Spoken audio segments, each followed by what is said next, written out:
January 12th, 1940, 06:45 a.m. Border forest near Kollaa, Eastern Finland. The sun hasn't risen yet, just a faint blue haze bleeding across a sky packed with heavy clouds. Snow whispers sideways in a bitter wind, coating everything in a film of white. And somewhere in that white, someone is watching. A Soviet patrol of 6 men trudges through the forest, rifles slung low, boots sinking deep into the drifts. Their breath fogs in the air like ghosts.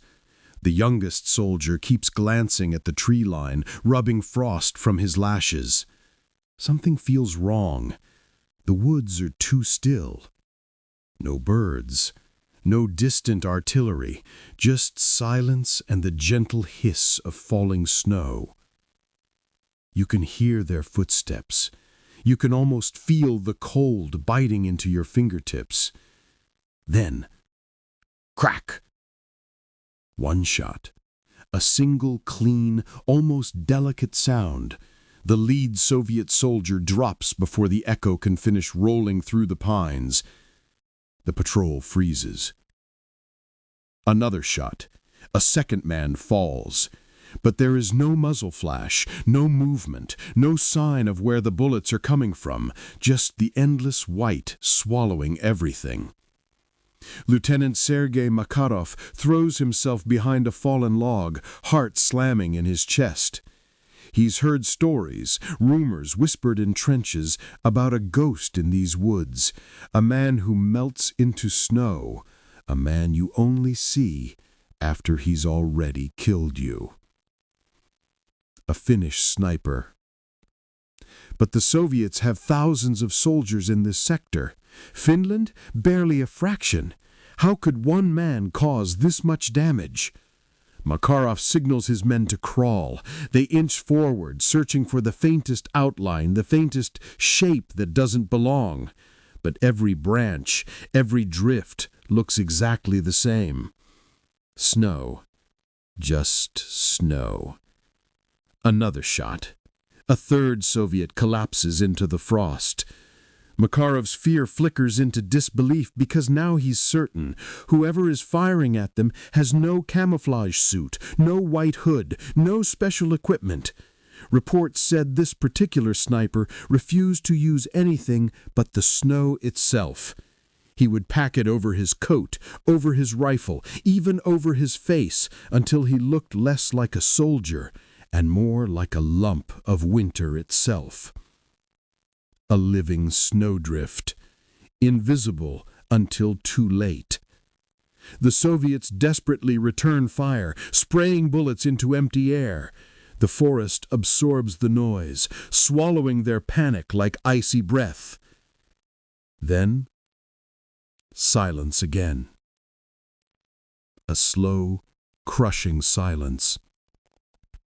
Makarov realizes they're not fighting a man. They're fighting patience, a predator who waits for the tiniest mistake, someone who knows this land, this cold, this stillness far better than they ever will. The fear becomes something else now, something primal. Because in that moment, buried somewhere in the drifting snow, a Finnish farmer turned soldier adjusts his rifle, steady as stone. His name, Simo Häyhä. The snowfall thickens, drifting sideways in slow, lazy sheets. Somewhere beyond the Soviet patrol, tucked beside a cluster of birch trees, Simo Häyhä exhales gently through his nose. Warm breath would rise as steam, and steam could betray him. So he lets it seep downward, into his scarf, disappearing into the cold. He doesn't move, not even a twitch. For hours now he has remained prone, his elbows buried deep to anchor his rifle, his body molded into the landscape. Snow covers his shoulders and back in a thin crust, disguising the shape of a man. To a distant observer, he is just another drift sculpted by winter winds. You can almost taste the cold he's breathing. It's sharp, metallic, like inhaling needles. Simo lifts his gaze, just slightly. The Soviets are confused, firing blindly, shouting orders that vanish into the wind. He can see their panic, how their shoulders tighten, how their movements transform from disciplined to frantic. It's always like this. Fear accelerates mistakes. He lines up his next shot. No scope. No magnification, just the iron sights on the Finnish-made Musen Nagant M-28-30, modified from the classic Russian rifle, but without the reflective glass that could catch sunlight and give him away. Others complained about the difficulty. Simo preferred it. Fewer parts, fewer risks, more control. His finger tightens, slow, steady.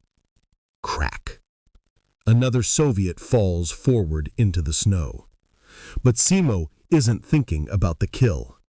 He knows the true enemy out here isn't men. It's the cold. Frostbite, the kind that crawls into your bones and stays forever. So before he fires each shot, he packs the snow firmly around the muzzle to prevent blast puff. He fills his mouth with snow to cool his breath. He listens to the forest, to the distant thunder of artillery, to the whisper of wind stroking the branches overhead. The winter war has been raging for weeks, and Finland is outnumbered nearly 100 to 1. Most would panic, most would surrender or freeze. But Simo was built for this. Born in the Karelia region, he'd spent his life hunting game through these same woods, moving silently, tracking, waiting, enduring. To him, the forest is not hostile. It is home. Every tree, every dip in the ground, every pattern in the snow speaks a language he learned as a child. And that is why the Soviets can't find him. They're outsiders. They see a battlefield. Simo sees a map. The patrol begins to retreat, dragging their wounded, stumbling through the drifts. One soldier turns to shout something. Simo sees his mouth open, a flash of teeth. Crack. The shout dies instantly. The man collapses. Lieutenant Makarov grabs the nearest private by the collar and yanks him behind a boulder. His breath comes in harsh bursts. He searches the trees for any sign, any hint of their attacker. Nothing. Just the slow drift of snow. The Soviets finally break. They withdraw into the thicker woods, stumbling over themselves in their desperation to escape the invisible riflemen. And only then, only when the last footstep has faded, does Simo move. It's barely noticeable. A shift of weight. A slow rise to one knee. Snow cascades off his shoulders as if waking from sleep. He checks his ammunition. He listens once more to confirm the enemy is gone. Then, with calm, deliberate steps, he begins to relocate. Snipers never stay in one place, not if they want to live. As he moves, the snowstorm intensifies, spinning around him like a shroud. He blends with it effortlessly, becoming part of the winter once more. And all the while, a question lingers. How could one quiet, soft-spoken farmer hold back an entire invading force? The temperature drops sharply as afternoon fades. What little light slips through the clouds turns a pale, sickly blue, and the wind begins to scream between the trees like something alive. A full blizzard is forming, one of those brutal Karelian storms that erases entire landscapes in minutes. Most soldiers would seek shelter. Simo Häyhä tightens his scarf and pushes deeper into the forest. The snow comes sideways now, blinding, chaotic. It stings his cheeks like shards of glass. But he moves with the ease of someone born into this cold, someone who grew up chasing elk and fox through identical whiteouts. His footsteps remain light, his breathing slow. The blizzard is not an enemy, it's cover. And tonight he needs it, because he's tracking something. Hours ago, after the Soviet patrol fled, Simo noticed unusual marks in the snow. Boot prints too deep, too clustered to be scouts. These were heavy infantry, possibly an entire platoon moving into position. You can almost hear his mind working in silence, counting prints, measuring spacing, sensing urgency. And then a new detail, tracks diverging, not wandering, splitting with purpose. Snipers? Counter-snipers. For the first time today, a thin tension cuts through Simo's focus. The Soviets know someone is slaughtering their forward units. They've likely sent specialists, men trained to eliminate him. He moves faster now, weaving through spruce and birch as the blizzard thickens into a wall of white. Visibility drops to a few meters. The forest is reduced to shadows and outlines. Perfect conditions. Simo kneels behind a snowbank, brushing powder away with a gloved hand. There, half-buried brass casings, 3 of them, fired recently. Not his. Someone's hunting him. He lowers himself, pressing flat against the frozen ground. The cold is vicious, biting through layers of wool and cotton. Melted snow seeps into his gloves, numbing his fingers. But he doesn't flinch. A twig snaps somewhere to the south. Not loudly, not carelessly, a controlled shift of weight, exactly the kind a trained marksman would make.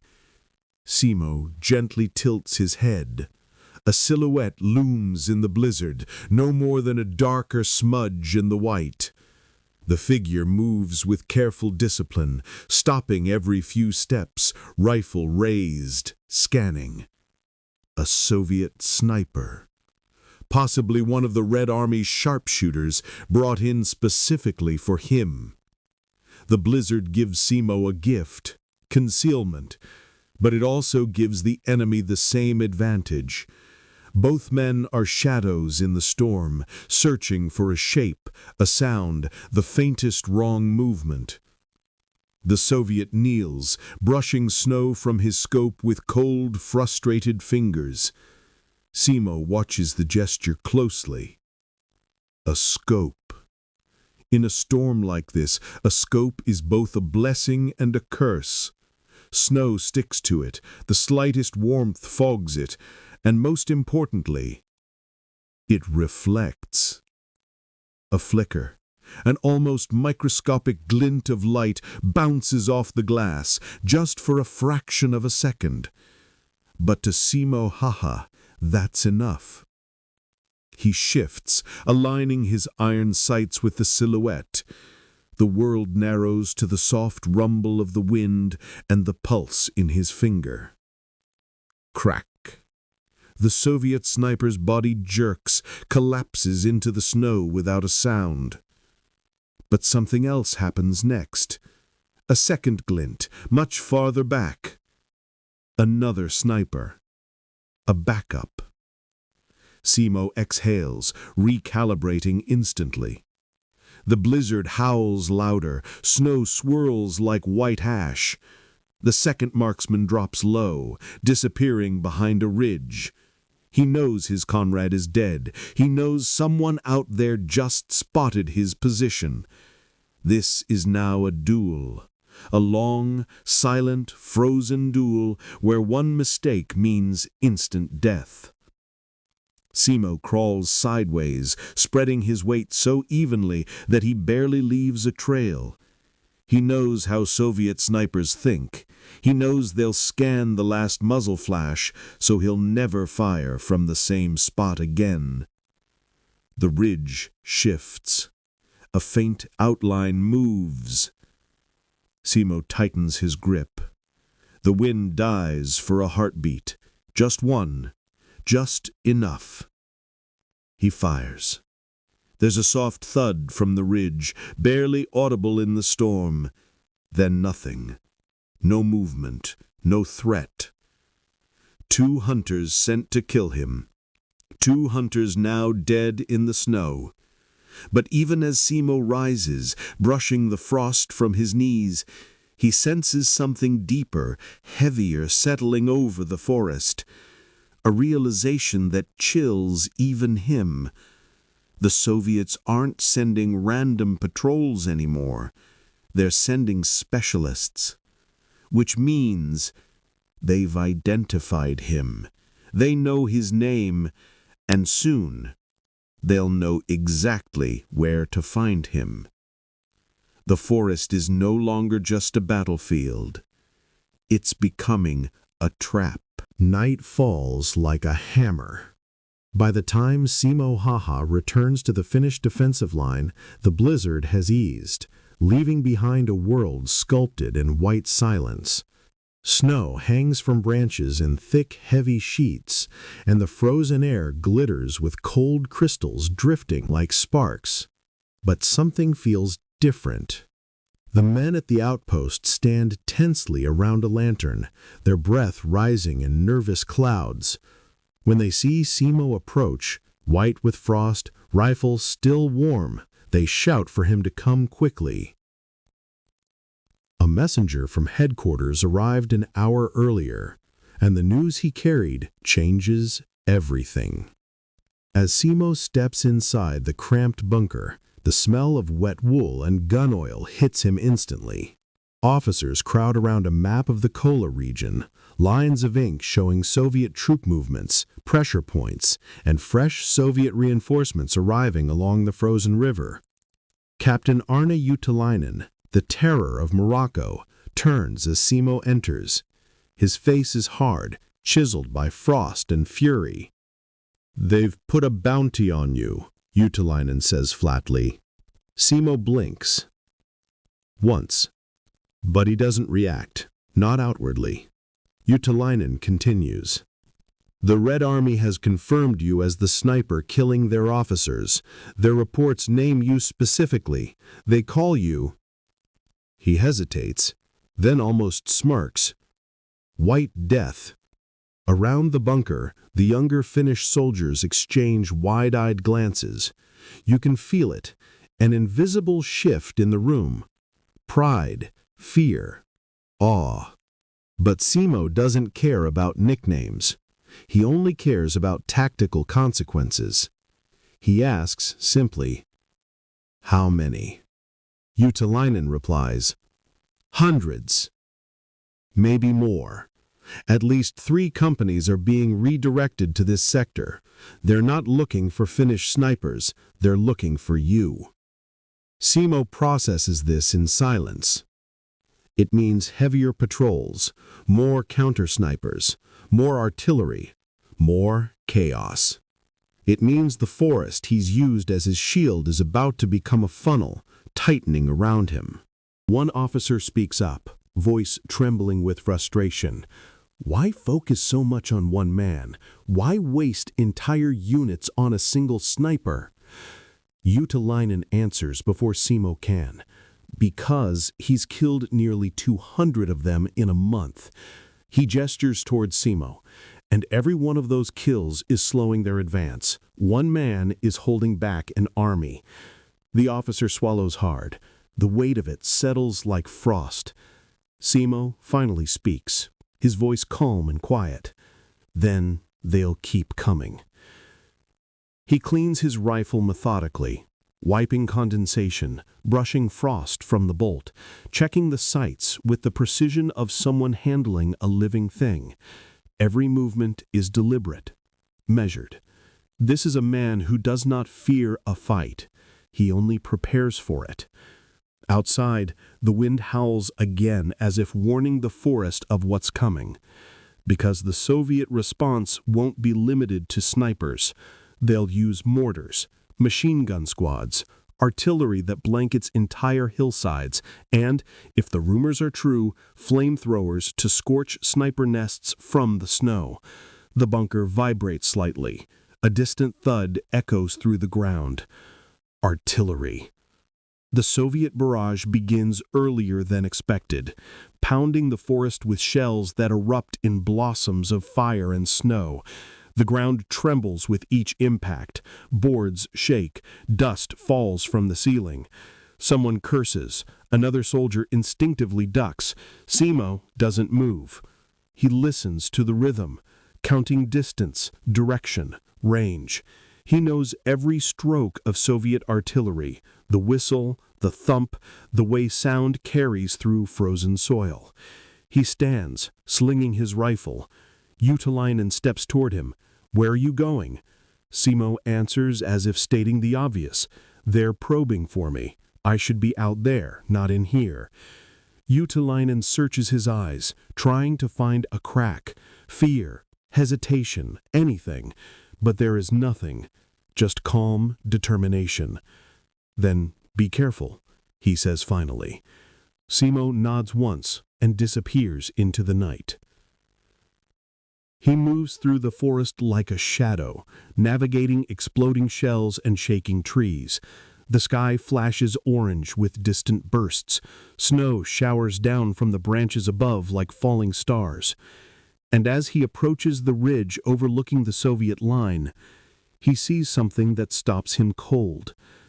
Dozens of Soviets, maybe more, are spreading out through the forest in tight formation, guided by flare bursts.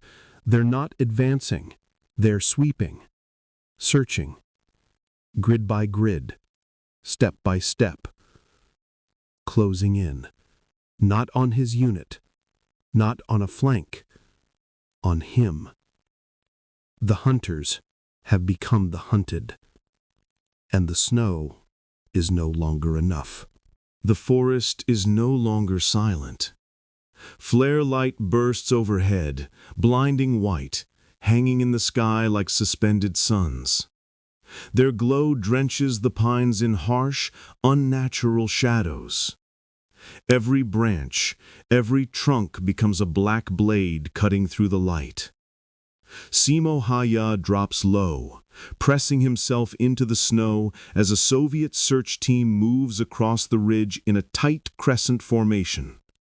Their boots crunch in unison, bayonets fixed, rifles leveled. They sweep the forest with an almost mechanical precision. This isn't a patrol. It's a kill team. Behind them, machine gunners set up bivouacked positions, watching the tree line for movement. And along the frozen river, 2 mortar squads begin adjusting their tubes, ready to fire the moment a sniper is spotted. The trap has fully closed. Simo watches from behind a blown-apart spruce, snow packed around him so thick it becomes his armor. He studies the Soviet formation carefully, counting the spacing, the pace, the angles of their rifles. He's not panicking, he's calculating. You can feel the tension, like the air itself is holding its breath. The lead Soviet officer raises a fist. The line halts. He signals again, sending a pair of soldiers forward to scout a shallow depression in the snow. Simo follows their movement. The depression is nothing, just a natural dip in the ground. But the Soviets think it might be his nest. The officer prepares a final gesture, one Simo recognizes instantly. They're about to fire a flare directly into the depression. A revealing blast of white phosphorus that would expose any man hiding there. Simo knows what needs to happen. He shifts his rifle, aligning the iron sights with the officer's head. The wind is dead now, just a thin whisper sliding through the trees. Perfect shooting weather. But taking this shot means revealing himself to the entire team. He steadies his breath. Crack. The officer collapses, flare pistol dropping from his hand into the snow. The Soviet line erupts in shouting. Bullets tear into the trees. Snow explodes in violent bursts. Branches snap. Bark flies. The forest transforms instantly from frozen stillness into a chaotic storm of gunfire. Simo rolls sideways, vanishing into the drift. Machine guns open up, stitching the area with tracers that cut neon lines across the night. Mortars thump. He hears the shells overhead, whistling, falling, growing louder. Boom. A tree explodes behind him. Boom. The ground leaps violently beneath him. He presses his body flat, snow blasting across his back, the shock waves throwing icy clouds in every direction. But he keeps moving, low, fast, sliding like an animal through the brush. The Soviets adjust. They're herding him, forcing him toward the ridge's edge where the slope drops steeply into a narrow ravine. If he reaches the bottom, he'll be cornered.